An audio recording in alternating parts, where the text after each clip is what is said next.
എല്ലാവർക്കും നമസ്കാരം. ഇന്ന് നമ്മൾ ഉണ്ടാക്കാൻ പോകുന്നത് ചോറിനൊക്കെ കൂട്ടാൻ പറ്റിയിട്ടുള്ള നല്ല അടിപൊളിയായിട്ടുള്ളൊരു ഒഴിച്ച് കറിയാണ് കേട്ടോ. നമ്മൾ കുമ്പളങ്ങ മോരുകറിയൊക്കെ വെക്കൂലേ, അതിന് അതുപോലെ തന്നെ നമ്മൾ കുമ്പളങ്ങ മാങ്ങ വെച്ചിട്ടാണ് ഒഴിച്ച് കറി ഉണ്ടാക്കുന്നത്. നല്ല ടേസ്റ്റി ആയിട്ടുള്ള കറിയാണ് കേട്ടോ.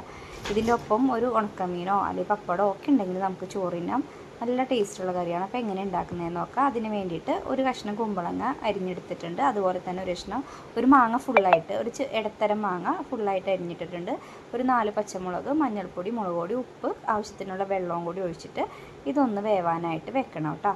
നല്ലപോലെ ഇത് വെന്ത് വരണം. വെന്ത് വരുമ്പോഴേക്കും നമുക്ക് ഒരു 1/4 കപ്പ് തേങ്ങയിലേക്ക് ഒരു 2 ചെറിയ ഉള്ളി ഇട്ട് കൊടുക്കണം. പിന്നെ ഒരു 1/4 ടീസ്പൂൺ മഞ്ഞൾപ്പൊടിയും കൂടി ചേർത്തിട്ട് നല്ലോണം നമുക്കിതൊന്ന് അരച്ചെടുക്കണം കേട്ടോ.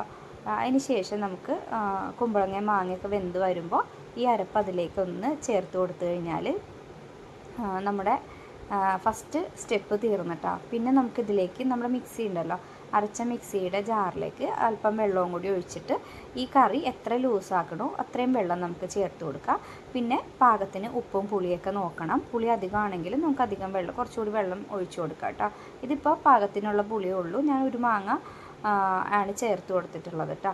അപ്പോൾ നമുക്ക് ഇനിയിപ്പോൾ വേറെ ഒന്നും ചെയ്യാനില്ല. സ്റ്റൗ ഓൺ ചെയ്ത് വെച്ചിട്ട് ഒന്ന് തിളയ്ക്കാതെ ഒന്ന് ചൂടാക്കി എടുത്താൽ മാത്രം മതി. കറി ഒന്ന് ചൂടാക്കി എടുക്കണം. തിളച്ച് പോയി കഴിഞ്ഞാൽ പിരിഞ്ഞ പോലെ കിടക്കും കേട്ടോ. അപ്പോൾ അതിന് വേണ്ടിയിട്ട് ജസ്റ്റ് ഒന്ന് ഫ്ലെയിം ഓൺ ചെയ്ത് കൊടുത്തിട്ട് ഒന്ന് ഇളക്കിക്കൊണ്ട് നിൽക്കണേ. നമ്മൾ അടുപ്പിൻ്റെ അടുത്തുനിന്ന് മാറിക്കഴിഞ്ഞാൽ എന്തായാലും അത് തിളച്ച് പോവും.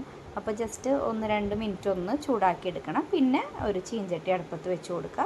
അതൊന്ന് ചൂടായി വരുമ്പോൾ നമുക്കതിലേക്ക് കുറച്ച് വെളിച്ചെണ്ണ ഒഴിച്ച് കൊടുക്കണം കേട്ടോ. വെളിച്ചെണ്ണ ചൂടായി വരുമ്പോൾ നമുക്ക് സാധാ താളിക്കണയൊക്കെ പോലെ തന്നെ അല്പം കടുക് ഇട്ട് കൊടുക്കുക. ഒരു സ്പൂൺ കടുക് ഇട്ട് കൊടുക്കുക. കടുക് നല്ലപോലെ പൊട്ടി വരുന്ന സമയത്ത് കുറച്ച് വറ്റൽമുളക് ചേർത്ത് കൊടുക്കണം. വറ്റൽമുളകും അതേപോലെ തന്നെ കറിവേപ്പില, ഇത്രേ ഉള്ളൂ നമുക്ക് താളിപ്പായിട്ട് നമ്മൾ ഇടുന്നത് കേട്ടോ. കടുക് പൊട്ടി നല്ലപോലെ വരുമ്പോൾ വറ്റൽമുളകും കറിവേപ്പിലയും ചേർത്തിട്ട് വേണമെങ്കിൽ ജസ്റ്റ് ഒരു 1/4 ടീസ്പൂൺ മുളക് പൊടി ചേർത്തിട്ട് അതിലേക്ക് ഒഴിക്കാം. ഞാനിപ്പോൾ മുളക് പൊടിയൊന്നും ഇടുന്നില്ല.